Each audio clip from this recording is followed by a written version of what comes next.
At the end of this week's Torah portion, we find our ancestor Jacob taking leave of Esau, and he meets a group of angels.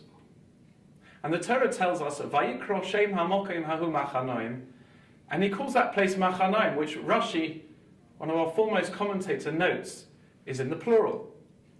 And he said the reason that Jacob uses the plural is because he meets two sets of angels. The first are the set of angels who are leaving him as he leaves Chutz La'aretz, as he leaves the places outside of Israel. And the second set of angels are those that are coming to greet him, the angels of Eretz Yisrael, the angels of Israel. And yet the Ramban Nachmanides asks, we don't understand this. Because at this point in time, Jacob is nowhere near Israel. And so I remember hearing from my late Rabbi Isaac Bernstein of blessed memory, who explained, based on the Maharal of Prague, that angels are not a function of position, but rather a function of direction. Or in mathematical terms, they're a vector, not a scalar.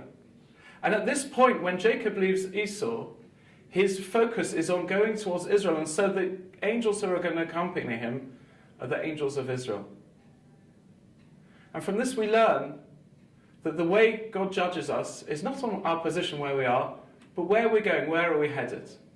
And on a similar vein, this can explain why on Yom Kippur, on Kol Nidre, the holiest night of the year, we say the words Baruch Shem Kavod Malchusei Le'olam Va'ed out loud. Something we say quietly the rest of the year. And we're told the reason we say it out loud is because we're Domei LaMalachim, we're comparable to angels. And the question Rav Zalman Sorotskin asks is, when are we more comparable to angels? At the beginning of a fast? When we've just come off the food we're eating as we prepare, coming off a weekday, going into the holiest day of the year? Or at the end of the day, when we spent 25 hours fasting and serving God? And he answers in the same way that the Maharal answered about Jacob, that when it comes to the beginning of a fast, the beginning of Yom Kippur, our direction is forwards to a day spent in holiness, spent in purity. But at the end of Yom Kippur, we're already thinking about the next day, we're thinking about breaking our fast.